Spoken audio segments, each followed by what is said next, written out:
کوفہ شہر کی گلیوں سے ایک 17 سالہ نوجوان گزر رہا تھا جس کے چہرے سے ذہانت ٹپک رہی تھی۔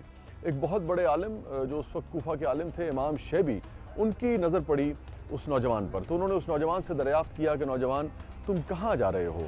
نوجوان بڑے ادب سے گویا ہوا کہ میں تجارت کرتا ہوں، کاروبار کے سلسلے میں کہیں جا رہا ہوں۔ امام شیبی رحمۃ اللہ علیہ نے بات کو آگے بڑھاتے ہوئے پوچھا کہ اے ذہین نوجوان تم کس سے پڑھتے ہو؟ نوجوان پھر گویا ہوا کہ میں کسی سے نہیں پڑھتا۔ امام شیبی رحمۃ اللہ علیہ نے فرمایا کہ تم بہت ذہین لگتے ہو، علماء کی صحبت میں بیٹھا کرو، علم حاصل کیا کرو۔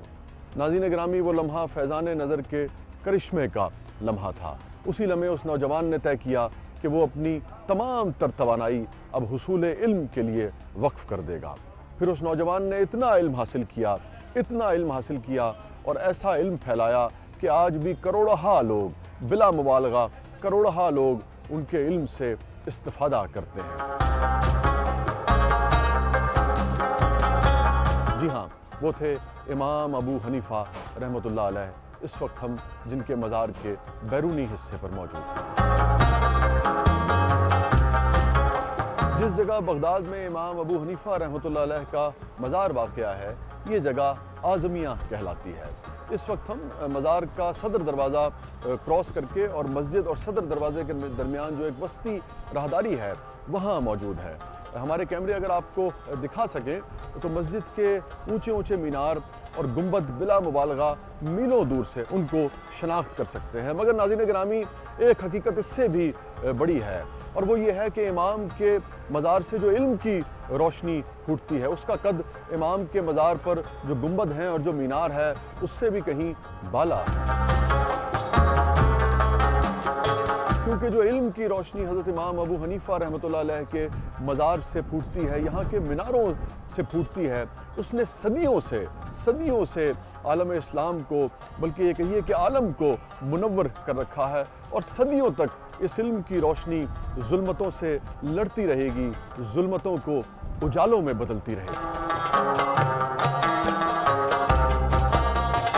حضرت امام اعظم ابو حنیفہ رحمۃ اللہ علیہ کے مزار سے متصل مسجد میں خاص رونق ہوتی ہے۔ مسجد نہایت وسیع و عریض اور دیدہ زیب ہے۔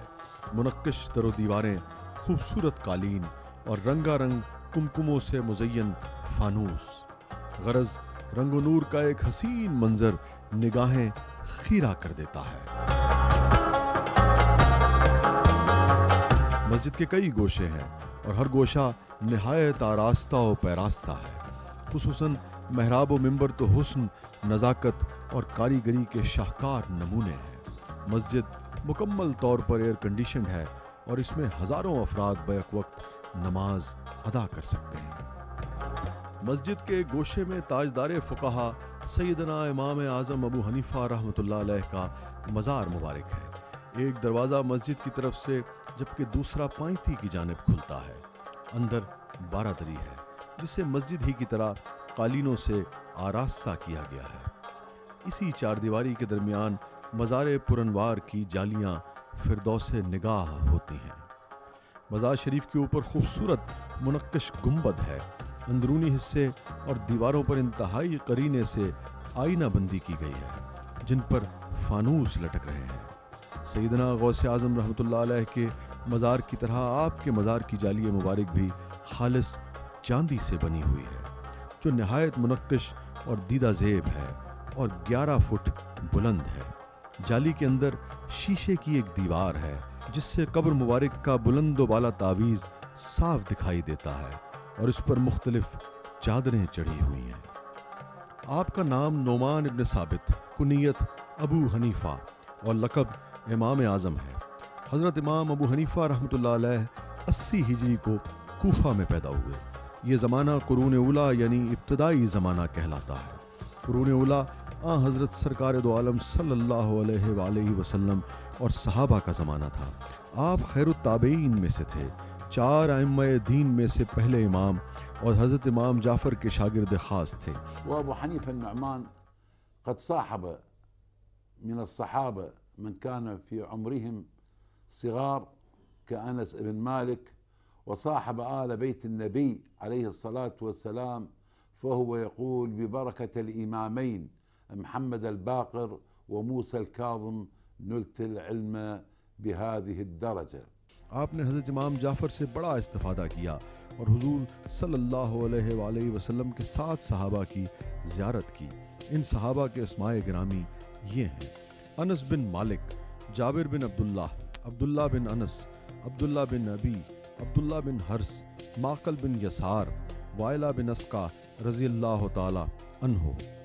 آپ نے ان صحابہ کرام سے احادیث کی روایت بھی کی ہے.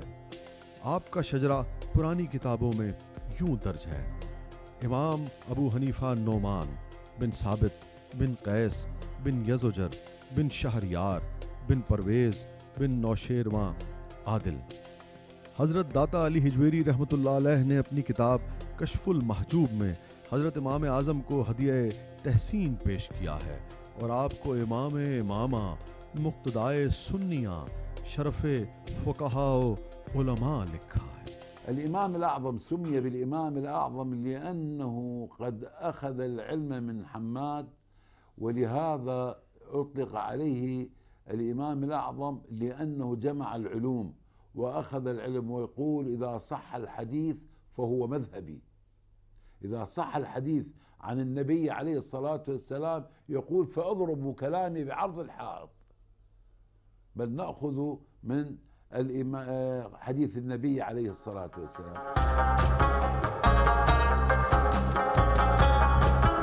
حضرت امام ابو حنیفہ رحمۃ اللہ علیہ نے دینی علوم میں مہارت حاصل کی اور قرآن و حدیث کی روشنی میں عبادات اور انسانی زندگی کے مسائل زیر بحث لا کر ان کا حل پیش کیا. اللہ تعالیٰ نے آپ کو دینی مسائل کی سمجھ بوجھ کا خاص ملکہ عطا فرمایا تھا، اسی لیے آپ کے علم فقہ کو سب سے زیادہ پذیرائی حاصل ہوئی اور آپ امام اعظم کے لقب سے مشہور ہوئے.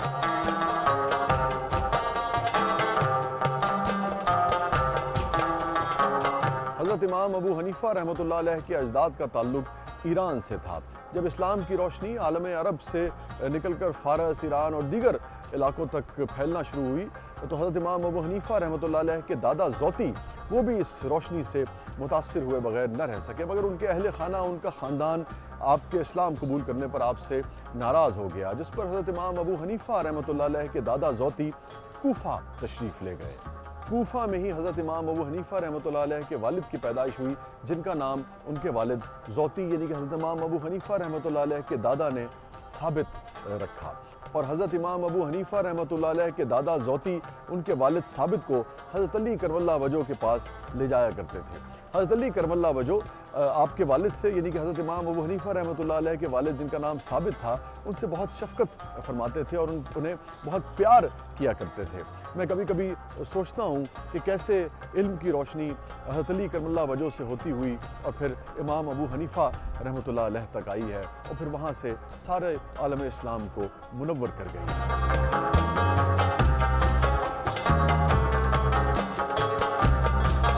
امام ابو حنیفہ رحمۃ اللہ علیہ کے بچپن میں اس خطے کے حالات بہت زیادہ خراب تھے، مگر امام کی جیسا کہ میں نے ابتدا میں آپ کے ساتھ شیئر کیا کہ ایک واقعے نے ان کی زندگی بدل دی تھی اور حصول علم ہی ان کی زندگی کا نصب العین بن چکا تھا.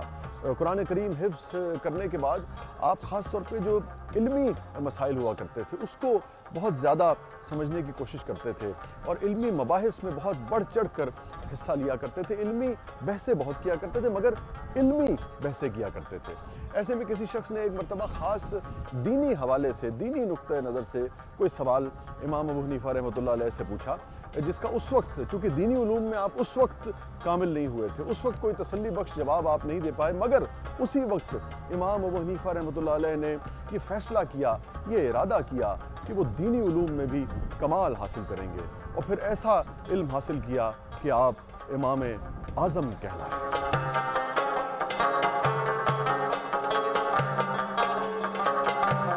امام حماد رحمۃ اللہ علیہ کی درسگاہ کوفے میں ایک بڑی اور مشہور درسگاہ تھی. حضرت امام ابو حنیفہ رحمۃ اللہ علیہ نے اسی درسگاہ کا انتخاب کیا اور فقہ کا علم حاصل کیا. فقہ کا علم حاصل کرنے والے کو فقیہ کہتے ہیں اور فقیہ بننے کے لیے، فقہ کا علم حاصل کرنے کے لیے قرآن اور حدیث دونوں علوم کا جاننا بے پناہ ضروری ہے، دونوں کو جاننا بہت ضروری ہے۔ اور حضرت امام ابو حنیفہ رحمۃ اللہ علیہ کا علم حدیث کی جو جستجو تھی جو آپ کے اندر، علم حدیث سے محبت کا یہ عالم تھا کہ کوفے میں کوئی ایسا محدث نہیں تھا، یعنی کہ حدیث جاننے والا نہیں تھا جس سے آپ نے استفادہ نہ کیا ہو اور آپ نے علم حدیث نہ سیکھا ہو۔ پھر اسی علم حدیث کے حصول کے لیے آپ نے بصرہ اور شام کا بھی سفر کیا، اور امام حماد رحمۃ اللہ علیہ کے علاوہ حضرت امام جعفر صادق رحمۃ اللہ علیہ سے بھی آپ نے بہت کچھ سیکھا، بہت علم لیا۔ آپ کی علمیت اور قابلیت کا دوران حصول علم ہی حضرت امام ابو حنیفہ رحمۃ اللہ علیہ کی علمیت کا یہ عالم تھا کہ ایک مرتبہ امام حماد رحمۃ اللہ علیہ نے فرمایا کہ اے ابو حنیفہ، تو نے تو مجھے خالی کر دیا، یعنی میرے پاس جتنا بھی علم تھا وہ تو نے لے لیا۔ 120 ہجری میں امام حماد رحمۃ اللہ علیہ کا انتقال ہو گیا۔ امام حماد رحمۃ اللہ علیہ کے انتقال کے بعد لوگوں نے امام اعظم ابو حنیفہ رحمۃ اللہ علیہ سے درخواست کی کہ اب آپ درس دیا کریں۔ آپ نے شروع میں تو انکار کیا، مگر جب لوگوں کا اصرار بڑھ گیا تو آپ اپنے استاد محترم امام حماد رحمۃ اللہ علیہ کے مدرسے میں ہی درس دینے لگے۔ چند دنوں میں ہی آپ کی شہرت اتنی زیادہ ہو گئی کہ کوفے میں موجود اکثر دوسری درسگاہیں بھی ٹوٹ کر آپ کے حلقہ درس میں شامل ہو گئیں۔ دور دراز کے مقامات سے لوگ علم حاصل کرنے کے لیے آپ کی درسگاہ میں آنے لگے۔ آپ رحمۃ اللہ علیہ کا زمانہ سیاسی انتشار کا زمانہ تھا، جس میں سیاست کے ساتھ ساتھ لوگوں کے عقائد بھی متاثر ہو رہے تھے، اور امراء اور خلفائے وقت اپنی مرضی کی ترامیم چاہتے تھے۔ ان باتوں کو روکنے کے لیے آپ نے قرآن و حدیث کی روشنی میں اسلامی قوانین مرتب کیے، جسے آج فقہ حنفی کے نام سے جانا جاتا ہے۔ حضرت امام اعظم ابو حنیفہ رحمۃ اللہ علیہ کی علمی خدمات کا چرچا سن کر خلیفہ وقت نے آپ کو بغداد طلب کیا اور آپ کو قاضی کا عہدہ پیش کیا، جسے قبول کرنے سے آپ رحمۃ اللہ علیہ نے معذرت کر لی اور یہ وجوہات بیان فرمائی: میں عربی النسل نہیں ہوں، اس لیے اہل عرب کو میری حکومت پسند نہیں آئے گی۔ دوم، درباریوں کی تعظیم کرنا پڑے گی اور یہ مجھ سے نہ ہو سکے گا۔ جب آپ کسی بھی صورت میں نہیں مانے تو خلیفہ وقت نے آپ کو جیل میں ڈلوا کر کوڑوں کی سزا کا حکم دیا۔ کچھ مورخین کی یہ بھی رائے ہے کہ جب خلیفہ وقت کو یہ احساس ہوا کہ آپ کو قید و بند میں رکھنے سے آپ کی عزت اور احترام میں اور آپ کی مقبولیت اور شہرت میں اضافہ ہوا ہے، تو خلیفہ وقت نے پھر آپ کو زہر دلوا دیا اور اسی عالم میں آپ کا وصال ہوا۔ بہرحال 150 ہجری میں آپ کا وصال ہوا تھا۔ خلیفہ وقت کا یہ خیال تھا کہ شاید حضرت امام ابو حنیفہ رحمۃ اللہ علیہ کو قید و بند کے باعث محدود کیا جا سکے گا، مگر ہوا اس کے بالکل برعکس۔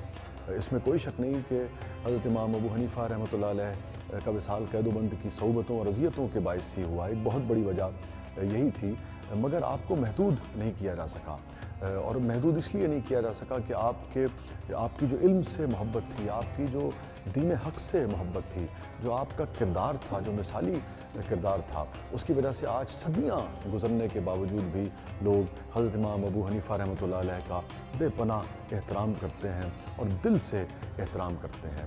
اور نہ صرف یہ کہ صرف فقہ حنفی سے جڑے ہوئے لوگ، بلکہ دیگر مسالک کے جو لوگ ہیں وہ بھی حضرت امام ابو حنیفہ رحمۃ اللہ علیہ کو بہت عزت اور احترام کی نظر سے دیکھتے ہیں۔ حضرت امام ابو حنیفہ رحمۃ اللہ علیہ نے قرآن و سنت کی روشنی میں جو اسلامی فقہی قوانین ترتیب دیے، وہی آج فقہ حنفیہ کہلاتے ہیں۔